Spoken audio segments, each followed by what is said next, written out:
రాజేంద్ర ప్రసాద్ గారి మీ కాంబినేషన్ చాలా hit combination ఆ రోజుల్లో. సో ఆయన పాత్ర మీ కెరియర్లో ఎలా ఉండేది? అంటే ఆయన ఒక సీనియర్ యాక్టర్. యాజ్ ఆర్టిస్ట్గా ఆయన నేను ఎప్పుడు కూడా నేనేంట్లేండి చాలామంది నేను ఎప్పుడు యాజ్ ఆర్టిస్ట్గా ఆయన ఏమంటానంటే ఆయన ఒక మండుతున్న కట్టె. మండుతున్న కట్టెలోకి మనం సంక్రాంతి భోగి పండుగలప్పుడు చూస్తాం, పచ్చి కట్టెలు తీసుకొచ్చి అందులో వేస్తే అవి కూడా మండుతాయి. అవును. యాక్టింగ్ రాని వాడిని కూడా ఆయన పక్కన నిలబెడితే యాక్టింగ్ వస్తుంది. అంతేనా? అండ్ ఇంకొకటి ఆయనలో గ్రేట్నెస్ ఏంటంటే ప్రతి దాంట్లో హీ విల్ ఇన్వాల్వ్డ్. అవతలోళ్ళు తిట్టుకున్నా పర్వాలేదు, అవతలోళ్ళు నసిగినా పర్వాలేదు, డైరెక్టర్ ఏమనుకున్నా పర్వాలేదు, కో ఆర్టిస్టులు ఏమనుకున్నా పర్వాలేదు, కానీ అన్నీ తానైపోతాడు. ఈ సెట్ కానీ నా క్యారెక్టర్ చేయించడం కానీ అంటే తను ఏంటంటే అంతా బాగుంటేనే కదా సినిమా సక్సెస్ అనే స్వభావం ఉన్న వ్యక్తి. అండ్ మంచి మన భారతదేశం కానీ మన ఇండియా కానీ ఎక్కడున్నా కూడా నవ్వుల రాజేంద్రుడు అంటే ఆయనకు కడుపులో లైఫ్లో ఎంత దుఃఖం ఉన్నా కూడా అండ్ ఆయన ఈజ్ ఆర్టిస్ట్గా నేను చాలా అప్రిషియేట్ చేస్తాను.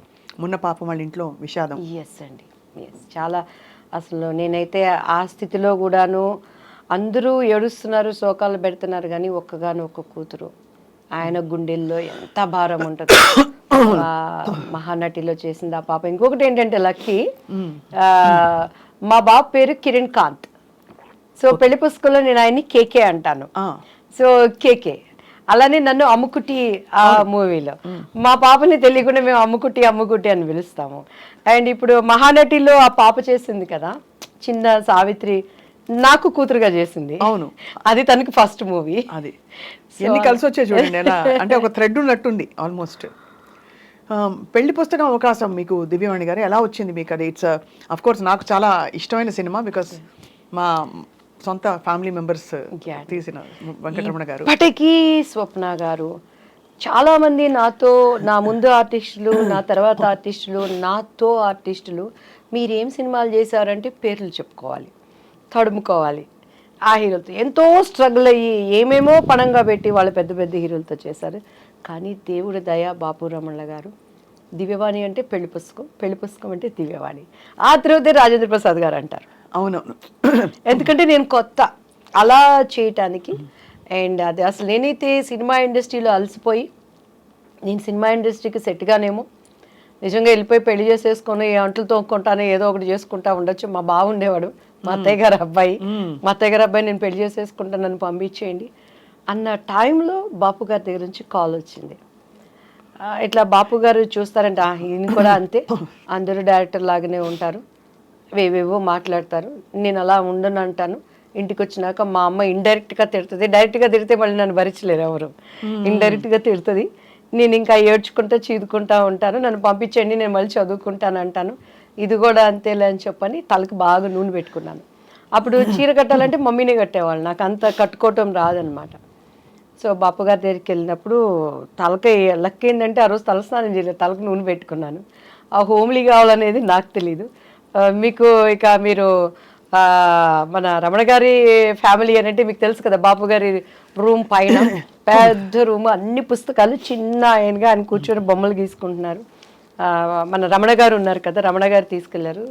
ఈ అమ్మాయి కొత్త అమ్మాయి అండి దివ్యవాణి గారు అనగానే చూశారు బాపు గారు, నమస్కారం అండి అని కూర్చున్నాను నేను. ఇది జుట్టు మీ సొంత జుట్టు అండి అని అన్నారు. అవును సార్ అన్నాను. ఇట్లానే ఉండాలి మూవీలో అన్నారు. సరేనండి అని, ఎందుకంటే నేను ఓకే అవననేది నాకు లోపల ఒక అభిప్రాయం. బట్ నాకు అప్పుడు బాపు గారి విలువ నాకు నిజంగా తెలియదండి. బాపు గారు ఎంత గొప్ప మనిషి, ఎందుకంటే నేను సినిమాలు చూసేదాన్ని కాదు.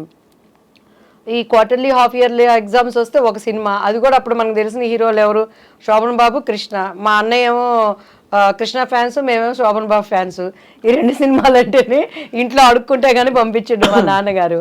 అట్లా నేను పెరిగిన దాన్ని లోతుగా సినిమా ఏంటి, పరిజ్ఞానం ఏంటండి. ఇప్పుడు రాజేంద్ర ప్రసాద్ గారు వీళ్ళందరూ ఏం చెప్తారు, మేము ఏంటి డబ్బింగ్ 75 పైసలకు చెప్పాము, అన్నం లేకుండా ఉన్నాము, దీని మీద కసితో వచ్చాము, సూపర్ స్టార్ కృష్ణ గారు కానీ ఇప్పుడున్న మెగాస్టార్లు కానీ.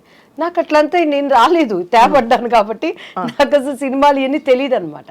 సో బాపు గారి విలువ తెలియకుండా అప్పుడు ఆయన ఏమడిగారంటే, మా అమ్మగారు అన్నారు, మిస్సమ్మ సినిమా చూసామమ్మ అన్నారు. నిజంగా పా సినిమాలు ఏం చూస్తాం, ఈ ట్రెండ్లో పెరిగిన వాళ్ళం. మా అమ్మ ఇంకా చూస్తే ఇట్లా అన్నారు అమ్మ, అంటే చూశానని చెప్పానంటే చూశాను సార్ అన్న, నిజంగా నేను మిస్ అవ్వ చూడలేదు, అబద్ధం ప్రామిస్ అబద్ధం అవును, చెప్పాను. అంతే కదా. మళ్ళీ ఇంటికి వెళ్ళినాక మొట్టికాయలు పడతాయి, పప్పు గుత్తికారతో డబ్బులు పడతాయి, ఎవరు పడతారు ఎవరు చూసి చూశాను సార్ అన్న, కానీ సేమ్ అందులో క్యారెక్టరే మీది అని అన్నారు. అలాగే సార్ అన్నారు. నీకు కాళ్ళు చూపియమ్మా అన్నారు. మా అమ్మాయికి ఇలా చూసారు.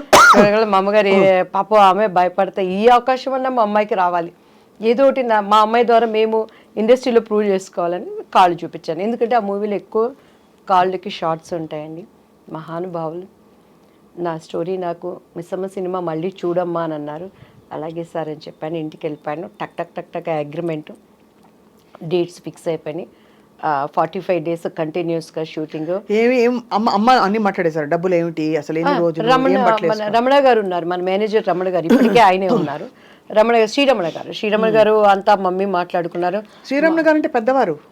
నో ఇప్పుడు ముళ్ళపూడి వెంకటరమణ గారు, బాపు గారు, శ్రీరమణ గారు ఈజ్ ద ఇంకా పర్మనెంట్ కుటుంబ సభ్యులు. అవును, ఆయన అదే శ్రీరమణ గారు అంటే ఆయనే కదా అంట. శ్రీరమణ గారు అంతా మాకు మమ్మీతో మాట్లాడారండి. నెక్స్ట్ డే ఆంధ్రజ్యోతి, నాడు బాపు బొమ్మ దివ్యవాణి అని వచ్చింది. ఫస్ట్ ఫోన్ మా ఇంటికి వచ్చింది. అప్పుడే మారిందా మీ పేరు? దివ్యవాణి అప్పుడు మారలేదు కదా, అంతకు ముందే ముందే మారిపోయింది. అంటే నాకు ఫస్ట్ నేను చేసినప్పుడు డాన్స్ రాజా డాన్స్ అని చేశాను. అనుకోకుండా మొన్న వినోద్ రాజా అని బెంగళూరు ఒక ప్రైవేట్ మీటింగ్కి వెళ్ళినప్పుడు కలిశానండి. దాంట్లో అప్పట్లో చిరంజీవి గారు సిడీ తెప్పించుకొని చూసారు ఆ అబ్బాయి డాన్స్కి. లీలావతి గారి కొడుకు కన్నడ రాజ్ కుమార్ గారు. సో ఆ టైంలో నాకు దివ్య అని పేరు పెట్టింది ద్వారకేష్ గారు. ఆయన భవ్య అని ఒక అమ్మాయిని పరిచయం చేశారు. సో దివ్య అని ఆయన పెట్టారు. మమ్మీకి వాణి అంటే ఇష్టం, దివ్యవాణి అలా అయిపోయింది. సో బాపు గారు ఇక దివ్యవాణి కానీ ఫస్ట్ మా ఇంటికి వచ్చిన కాలు దాసనారాయణరావు గారు. మీరు ఒక మాట అన్నారు, అంతకు ముందు మీరు చాలా విసిగిపోయారు, బాపు గారు అవకాశం కూడా అలాగే అవుతుందిలే అనుకున్నారు. చాలా అయ్యాయి ఆడిషన్స్, అంటే ఏమయ్యేది ఆడిషన్లో?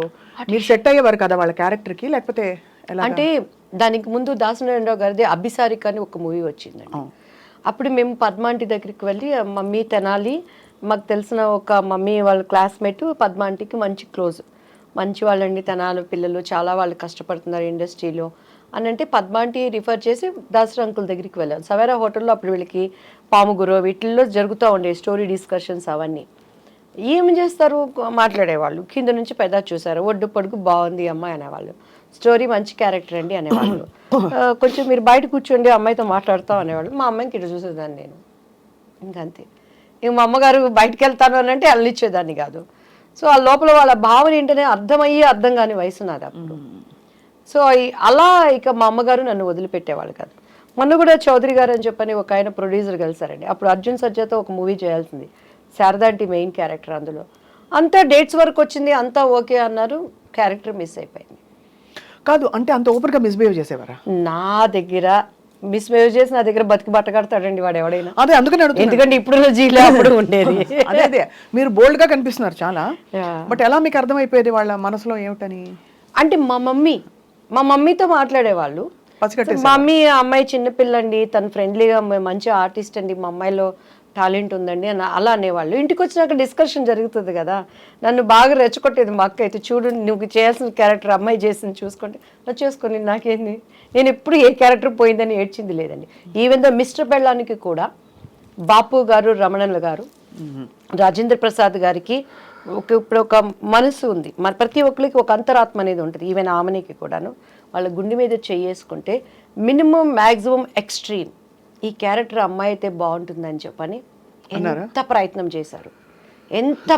చేశారు. నేను ఆయనకి సారీ కూడా చెప్పాను, రాజేంద్ర ప్రసాద్ నా భవిష్యత్తును గురించి జరిగిన విషయాలన్నీ ఆయనకి చెప్పాము, ఏం లేదు ప్రాబ్లం. ఆయన వేరే ఆలోచనలో ఉండేవాళ్ళు, మేము అది అంటే ఇప్పుడు అప్రమత్వం, ఈజ్ గుడ్ ఆర్టిస్ట్ కానీ ఆ క్యారెక్టరు నాకు ఆమెని ఒకరోజు ఫ్లైట్లో కలిసినప్పుడు నాతో చెప్పింది, దివ్యవాణి గారు ఒక 1000 సార్లు నాకు ఆ డెక్లో, అప్పుడు సీడీలు డెక్లు ఉండేవి, చూపించి ఇలానే కావాలని చెప్పేవాళ్ళు. బాబు మరి ఎందుకు మిస్ అయిపోయారు మీరు? చేయలేదు, ఒప్పుకోలేదు.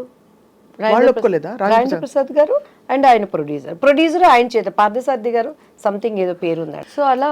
But film industry is very tough place కదా దివ్యవాణి గారు. టఫ్ ప్లేస్ లేనిది ఏదో చెప్పండి స్వప్న గారు. అలా కాదు, రిలేటివ్లీ నేను మీరు అనేది రైటే, అన్ని ప్లేసెస్ లో టఫ్ ప్లేసే. మన ఇంటికి